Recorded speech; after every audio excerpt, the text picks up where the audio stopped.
Okay, so as you know, we've moved in our discussion to the question of what sort of social structures are either legitimate or contributory to the well-being of humans, given our nature. And we ended last lecture by having a game theoretic representation of what I called the cooperation dividend, which you'll recall involves the case of two individuals who, fearful that the other will attack their resources, expend a certain amount of energy walling off their goods, where if they were somehow to find themselves in a situation where they could cooperate and trust themselves to cooperate, their energy could be devoted instead of to the protection of their goods, to the production of other sorts of goods, those required, as Hobbes says, for commodious living and for things like navigation, goods that would allow both of them to be better off. And in the last two lectures, we looked at the writings of Thomas Hobbes in the context of his work Leviathan, which explored both why it is that the cooperation dividend is expected to be to the advantage of all, and also why it is that in order to hold cooperation in place, certain sorts of external enforcement mechanisms, in Hobbes' mind, Leviathan, a monarch or leader who has absolute power, is required to hold this sort of cooperation in place. What we're going to turn to in the lectures today and Thursday is a contemporary version of this question, which asks us to think about, if we are considering not merely the cooperation or lack of cooperation between two people, but rather the distribution of goods and responsibilities across a larger community, how it is that such a society should be structured if we take as our basic picture something similar to Hobbes, namely the idea that cooperation is beneficial to all in a way that competition isn't, but that stably promoting cooperation requires certain sorts of incentivizing.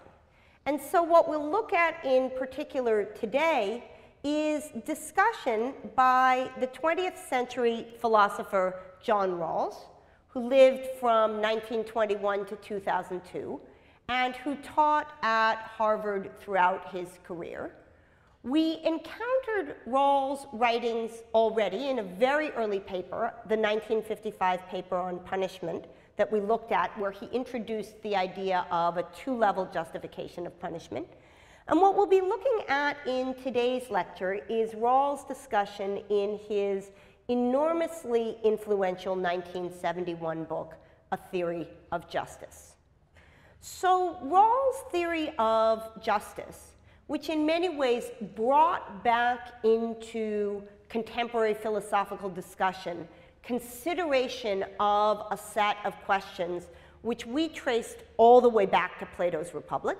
Why is it in people's self-interest to participate in a societal structure? And brought it back in a way that entered the public discourse. A Theory of Justice is the kind of book that you'll see cited in legal cases.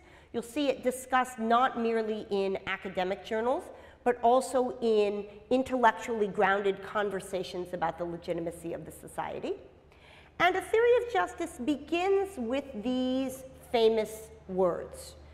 Rawls says, after saying what he hopes to do in the book, that justice is the first virtue of social institutions, as truth is of systems of thought, just as, he says, just as a theory however elegant and economical, must be rejected or revised if it's untrue, so too laws and institutions, no matter how efficient or well arranged, must be reformed or abolished if they are unjust.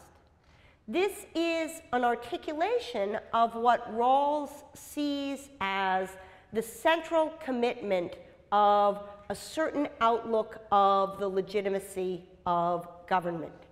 A Western picture, and perhaps more general picture, according to which a social structure, an arrangement of fundamental institutions by which lives are governed, is legitimate if and only if the institutions which it supports are just. So just as a theory which is extraordinarily elegant but false should be rejected on the grounds that it's untrue, so too, says Rawls, should a societal structure which is elegant but unjust be rejected. He goes on to identify what he sees as some fundamental commitments of this sort of picture. He writes, for example, that each person possesses an inviolability founded on justice that even the welfare of society as a whole cannot override. For this reason, justice denies that the loss of freedom for some is made right by a greater good shared by others. Now, we thought about this question, the question of the trade-off of goods across individuals, in the context of our discussion of consequentialism on the one hand and other moral theories, deontology and virtue theory on the other. What Rawls gives voice to, both here and in sections 5 and 26 of Theory of Justice, which I had you read, is another reason related to the reason that we read about in Bernard Williams, this idea of dignity, another reason for rejecting as a fundamental way of making sense of human responsibility, consequentialism as its grounding basis. But what might not have been apparent to you when we were reading things like the trolley problem was the connection of this outlook, this idea that each person possesses an inviolability founded on justice that even the welfare of society as a whole cannot override, and one of the foundational documents of this nation. So among the truths that Thomas Jefferson thought we hold to be self-evident is that all men are created equal and that they are endowed by their Creator with certain inalienable rights, and that among these rights such that even the utility of society as a whole is not sufficient to override them are life, liberty, and the pursuit of happiness.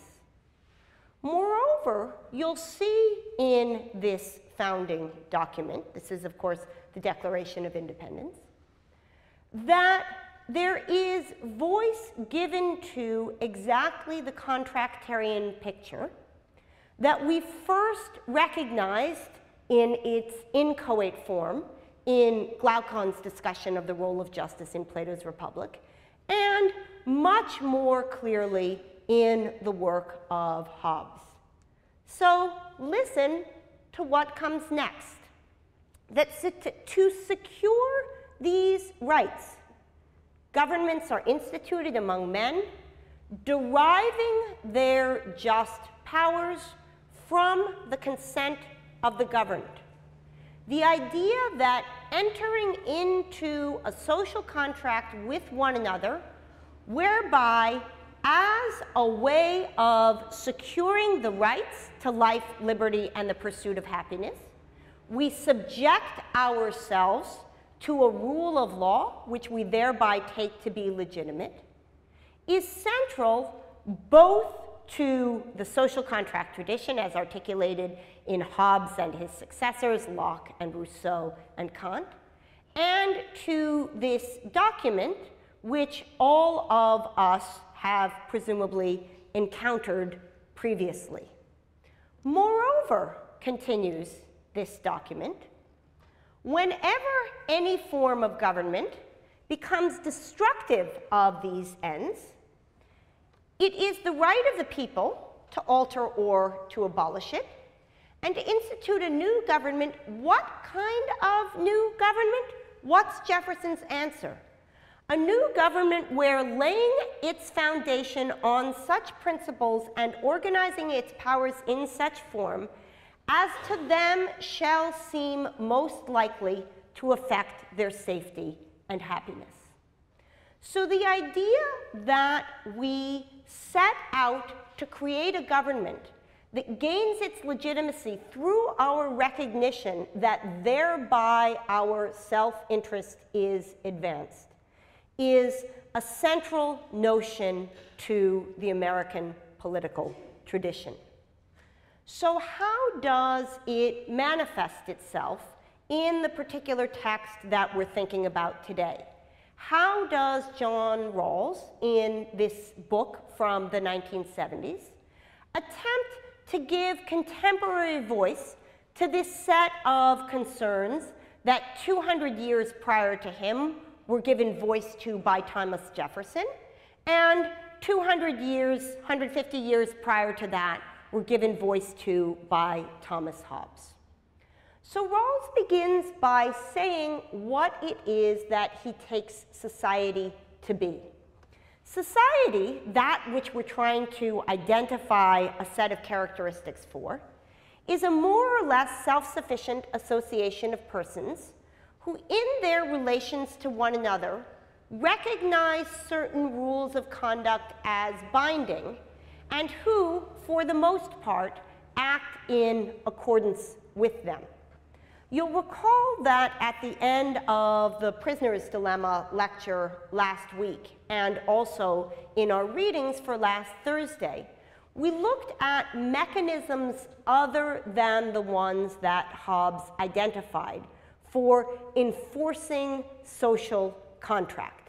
Hobbes thought the most effective way was the imposition of a sovereign whose threat of penalty and punishment would hold people to behave in certain ways. But it turns out that in addition to that, the taking on implicitly through conscience or habit of certain kinds of norms of interaction ends up playing as great, if not larger, a role in allowing societies to function smoothly. And in next Tuesday's readings, we'll look at some social psychological work that directly addresses that question. So Rawls has told us what it is that he thinks a society is. For the purposes of discussion, it's a more or less self-sufficient association of persons who, in their relations to one another, recognize something, that is, certain rules of conduct as binding, and for the most part, not always, I know some of you talk on your cell phones while you drive, act in accordance with them. These rules specify a system of cooperation that's designed to do what? It's designed to do the thing that Thomas Jefferson was talking about in the Constitution. It's designed to do the thing that Thomas Hobbes was talking about in Leviathan. It's designed to do the thing that Glaucon was talking about in his challenge to Socrates. They specify a system of cooperation that is designed to advance the good of those taking part of it. The legitimacy of government on this picture derives from the fact that it is to the advantage of those who participate in it. However, and this is the perplexing feature that makes political philosophy a discipline of great intellectual interest. Although a society is a cooperative venture for mutual advantage, it is, says Rawls undeniably, typically marked by conflict as well as identity of interests. Why is this? It's because while there is an identity of interests, because social cooperation makes possible a better life for all than any would have if each were to live solely by his own efforts. That is, we get dividends as the result of not having to expend our energy on protecting ourselves from the threat of others' harms. Each of us, as we know from the last 2 lectures, is better off when we can count on others to be cooperative. It is nonetheless the case that there is a conflict of interests in any society, since persons are not indifferent as to how the greater benefits of their collaboration are distributed. Roughly speaking, each prefers a larger to a lesser share. If there are cooperation dividends, that is good and produces a reason for cooperation. But when there are cooperation dividends, each of us, reasonably enough, wants as many of the dividends as we can get. And the consequence of that is that although society is a cooperative venture for mutual advantage, it's typically marked by conflict as well as identity of interests. So this gives rise to the next level question. When we read Hobbes, we read only the very beginning of his discussion of the social contract, just a bit from the end of Book 1 and the very beginning of Book 2. Rawls is now turning to a question beyond that, namely, what set of principles ought we to adopt given the fact of conflict? So we're taking it as a given that we want cooperation, we want some sort of societal structure. As a result, we're going to end up with more stuff than we would have had if we hadn't been cooperating. How should that stuff, how should those goods, some tangible, some intangible, be distributed? So Rawls points out that a set of principles is required for choosing among the various social arrangements which determine this distribution of advantages.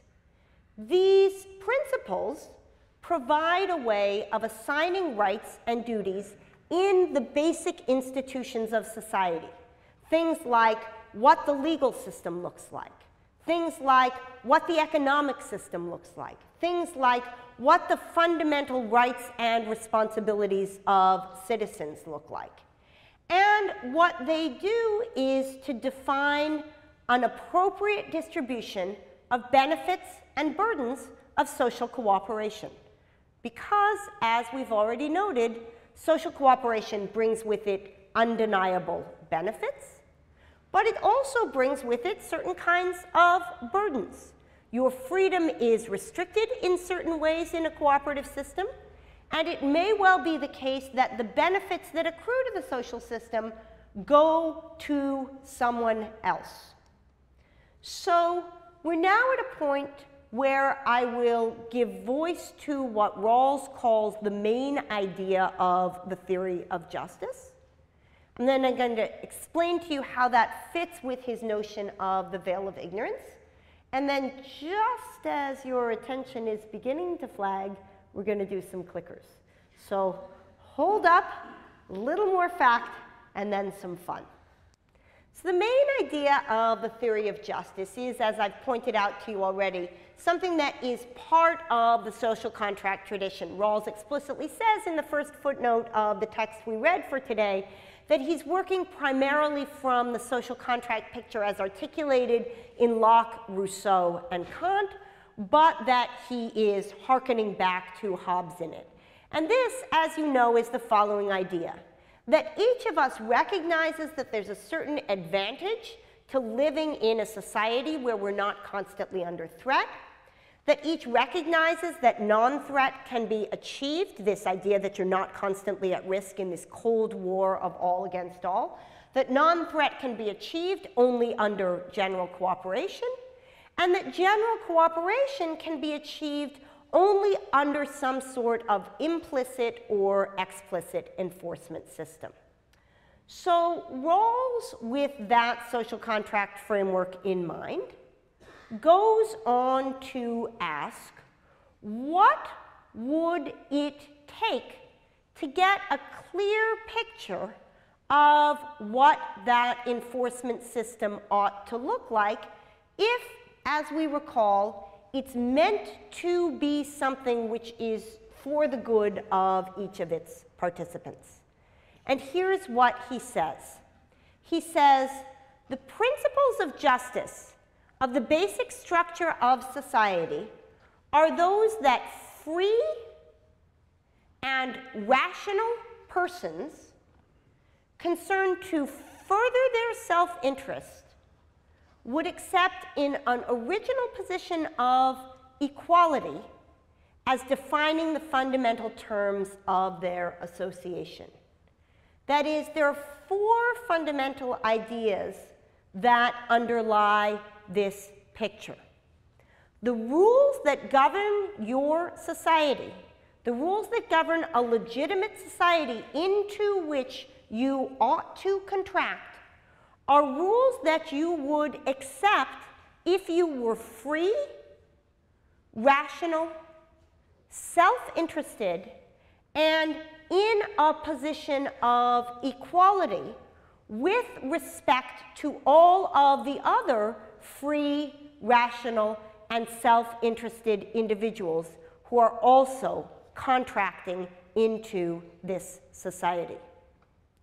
How can we possibly get there? How can we possibly determine what free, rational, self-interested, and equal individuals would agree to, given that, as a matter of fact, we're not all equal? Some of us were born into families of wealth, and some of us were born into families of poverty. Some of us were born with certain sets of natural talents. Others were born with other sets. Some of us were born with certain sorts of conceptions, or some of us were raised to have certain sorts of conceptions of the good life. Other of us were raised to have others. Rawls' idea is this: the principles that articulate the legitimate structure of society are those to which you would agree if you did not know which person you were going to be. So he asks you to imagine that you sit behind what he calls a veil of ignorance, where no one knows his place in society, his class position, his social status, his fortune in the distribution of natural assets and abilities, his intelligence, his strength, or his conception of the good. From this position, where you don't know which person you are going to be, you get the fourth of our four requirements. You get equality, because nothing particular about your self-interest will play a role. And having put yourself in this imaginary position, where ignorance brings with it a certain kind of ability to think clearly about the question, each party then freely determines, on the basis of rational self-interest, so that gives us freedom, rationality, and self-interest, the framework that they think would be best. So the idea is this: a bunch of people who don't know what role they will play in society sit behind the veil of ignorance and think, how would I want society to be structured if I didn't know whether I was going to end up as a shepherd or a capitalist or a doctor or a construction worker or a police officer or someone who has difficulties with the authority of police officers, or somebody who's differently abled, or perhaps even as a Yale football player. And from behind this veil of ignorance, recognizing that any one of these identities could end up being the one that they would have, these individuals come up with a framework for how it is that society would be structured.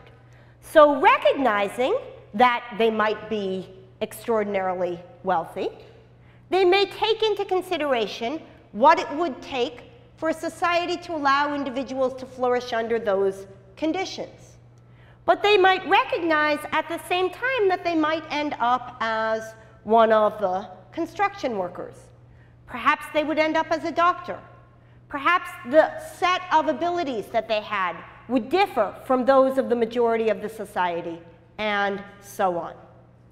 So what you have in the articulation of the veil of ignorance as a way of thinking about this question is Rawls' version of a theme that we have seen over and over and over again in this course. Hobbes says to you, when you think about political structures, think about yourself as not being different from everyone else. Be willing, he says, to lay down your rights to the extent that others are willing to do the same. Content yourself with as much liberty against others as others have against you. Mill says, actions are right in proportion as they tend to promote happiness, wrong as they tend to produce the reverse of happiness, not the agent's own happiness, but the happiness of all concerned. And Kant, again giving voice to this idea, when you think from the moral perspective, do not think of yourself as special. Writes, act only in accordance with that maxim through which you can at the same time will that it will become a universal law. So if you will take out your clickers, we'll do 3 quick exercises where we look to see whether Rawls' strategy works. So let me explain to you how this goes. In this case, you are deciding whether to enroll in one of 3 sections of a course. So the lectures of the course will be identical in all 3 cases. But in option number 1, the course has 4 excellent sections that earn a 9 out of 10 on average student ratings. So 4 of the sections are excellent, and 1 of the sections is terrible. And you don't know which section you're going to end up in. So in the first option, you have the choice of going to the class, and then you're going to be randomly assigned to one of the sections. 4 of them are excellent, 1 of them is terrible. The second option is that you can take the course, and 4 of the sections are very good. They give a score of 7 out of 10 on average. And 1 of the sections is terrible, and you don't know which section you're going to be in. So if you take that, you have a 4 in 5 chance of being in a very good section, but you have a 1 in 5 chance of being in a terrible one. And in the third version of the course, 4 of the sections are very good. They get a 7 out of 10, and 1 of the sections is so-so. So the question is, which course do you take? Do you sign up for the course that has 4 excellent and 1 terrible section, Remember, you don't know which section you'll be in. Do you sign up for the course that has 4 very good and 1 terrible section? Or do you sign up for the course that has 4 very good and 1 so-so section? So is everybody clear on the structure of the question? And I'll start the voting. Okay? All right, so let's go. Let's see. All right, so 60% of you are risk takers. Wow, where are my outliers? Dudes, everybody understood. Amazing. We have never, for those visitors who are here, we have never in this class had 0% of people choose my obviously irrational choice. So I'm glad to see that showing off for non-bulldog days, people are doing a good job. So roughly 60% of you are risk takers. You're willing to take the 1 in 5 chance of being in the terrible class. But 40% of you are risk averse in this context. Let's try it again. Exact same question, different scenario. So here's the scenario. You are entering a housing lottery, and you can enter lottery 1, lottery 2, or lottery 3. Housing lottery 1, there are 4 excellent and 1 terrible room. Housing lottery 2, there are 4 very good and 1 terrible room. And housing lottery 3, there are 4 very good and 1 so-so room. Again, you don't know where you will end up. Question, do you enter housing lottery 1, housing lottery 2, or housing lottery 3? And let's set the timer. 6, 5, 4, 3, 2, 1. And let's see what we get. So, you guys don't care about class, but you're very risk averse on housing. So when it comes to your well-being in terms of the infrastructure in which you live, 68% of you are willing to forego the possibility of an excellent room for the certainty that you won't end up in a room that is terrible. So let's try it one more time. Now, you're going to a hospital, and here's the configuration. Hospital 1, 4 excellent, 1 terrible doctor. Hospital 2, 4 very good, 1 terrible doctor. Hospital 3, 4 very good, 1 so-so doctor. You're asking the ambulance to take you to the ER. You don't know which doctor is on duty, but you do know Hospital 1 has 4 excellent, 1 terrible. Hospital 2 has 4 very good, 1 terrible. Hospital 3 has 4 very good, 1 so-so. And let's see how the numbers come out on this. So 4, 3, 2, 1. And let's see where you placed yourselves. So when it comes to high-stakes medical decisions, you are even more risk-averse than you were with housing. How much more important than any of these local decisions is the global decision? What sort of societal framework do you want around you if you don't know what role you will play in it? So Rawls' question, which society do you choose, is meant to be a version of those 3 questions which I just posed to you. Which medical system do you choose if you don't know what kind of individual you're going to be? And the answer was, you chose one that topped out at very good, but bottomed out at so-so. What housing system do you choose? What education system do you choose? Those were special cases of the question Rawls is asking. What society do you choose from behind the veil of ignorance? And Rawls is very clear that the society that you choose has 2 basic commitments. The first is that when we are contracting into a social framework that will govern all aspects of our lives, the very first condition is that within that framework, each person is to have an equal right to the most extensive total system of equal basic liberties that is compatible with a similar system of liberty for all. That is, that each of us is to have equal rights to vote, rights to hold public office, freedom of speech, freedom of assembly, liberty of conscience, freedom of thought, freedom of person, right to hold property, and freedom to be treated equally with respect to the rule of law.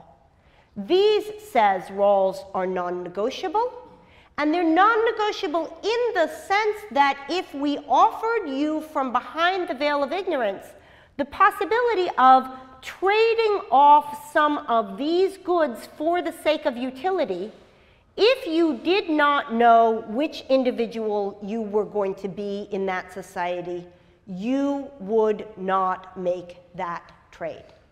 This is the way in which Rawls attempts to derive those inviolable principles which we saw at the beginning of the Declaration of Independence from the idea that these are lines in the sand that would be drawn in any social framework to which free, rational, self-interested, equal parties would sign on. So that's Rawls' first answer to the question, which society do you choose? You choose one that has a non-negotiable baseline right at the level of so-so or better with respect to these fundamental liberties. These are things that don't get traded off for anything. In addition, and somewhat more controversially, says Rawls, you would, behind the veil of ignorance, subscribe to a societal structure where the distribution of social and economic inequalities followed a certain set of constraints. The first is, to the extent that social and economic inequalities arise in that society, they need to be attached to positions and offices that are open to all under conditions of fair equality of opportunity. If attending an outstanding educational institution will increase the likelihood that you can go on to have a job whereby you gain fulfillment and earn a disproportionate share of society's resources, then it needs to be the case, says Rawls, that those positions, those opportunities, are open to all, regardless of contingencies of circumstance that are irrelevant to the possibility of their making use of them. In particular, your family's financial resources shouldn't play a role in your ability to access these opportunities.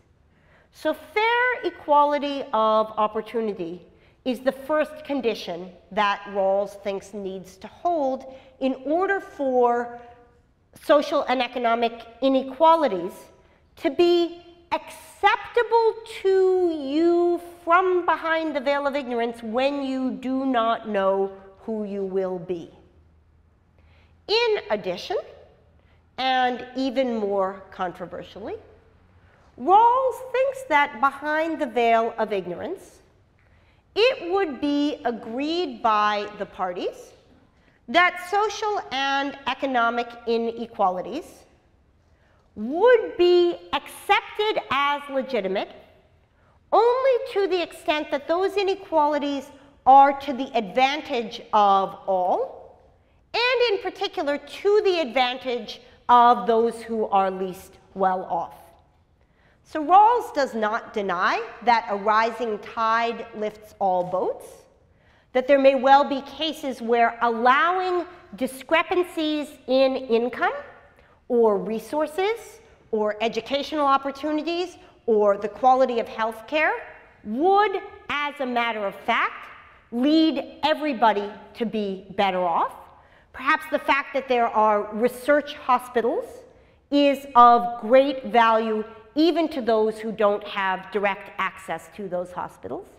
Nonetheless, it is because and only because those inequalities benefit the least well off that Rawls thinks they would be agreed to behind the veil of ignorance. Moreover, Rawls thinks that these principles which I've articulated, the first principle, the equal liberty principle, and the second principle, which tells us the conditions under which inequality is legitimate, are what he calls lexically ordered so that no utilitarian trade-offs are permitted. In particular, there is no trading freedom for utility. If it would be advantageous to society as a whole to engage in a certain sort of racial profiling, for example, to reduce crime, but in so doing, the liberties of a certain group would be impinged upon, that utility consideration is not sufficient, says Rawls. Moreover, as I've pointed out, on Rawls' picture, inequality is permitted only when the advantage goes to the least well off. So in the last 3-4 minutes of class, I want to do 2 more polls with you. So if your clickers are available, I want to see what your thoughts are on this. And if your thoughts diverge from Rawls, I'm going to give you 4 places to identify the locus of disagreement. So let's start with this.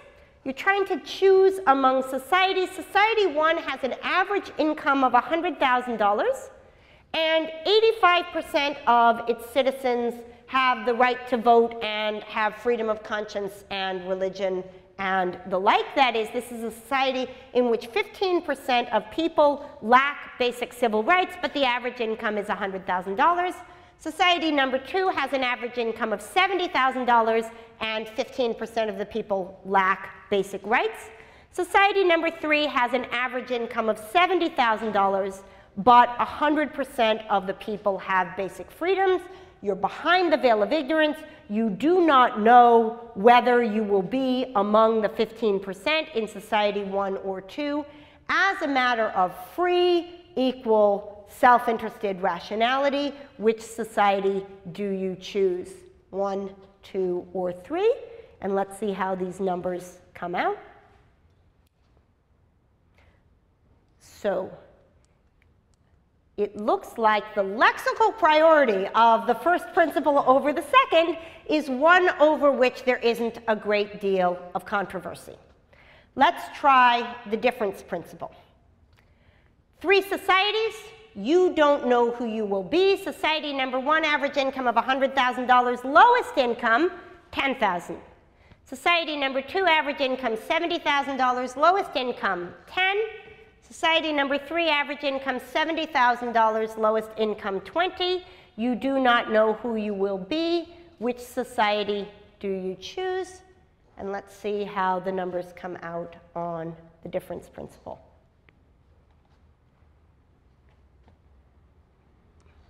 Okay. So still, not as much difference as I had expected. Interesting to see that most of you, even here, are egalitarian, averse to an increase in the average if it is at the cost to the least advantage. So for those of you who are in the 27% here, and for those of you more generally who aren't accepting the Rawlsian framework, I want to point out 4 different places where you might be stepping away from him. The first is that you may disagree with him about what sorts of principles would be chosen behind the veil of ignorance. You might think that maxim in reasoning, remember in section 26 he says behind the veil of ignorance people would be risk averse. They would distribute goods in such a way that they benefited the least well off. So you might deny that behind the veil of ignorance the principles that Rawls says would be chosen would be chosen. You might deny that it's the choice that one makes behind the veil of ignorance that represents what free, equal, rational, and self-interested persons would accept as fundamental terms of their association. That is, you might think the veil of ignorance is not an effective device of representation for answering the question which Rawls sets out to answer. Or you might think that what free, rational, self-interested, equal persons would accept as fundamental terms of association is what the veil of ignorance gives you, but that doesn't determine what's just. Or you might think, and we'll consider this answer in our lecture on Thursday, that it's not the case that the first virtue of social institutions is justice, but rather that there are other values, even more fundamental, that lie at the center of political legitimacy. And we'll turn to that question in our lecture on Thursday.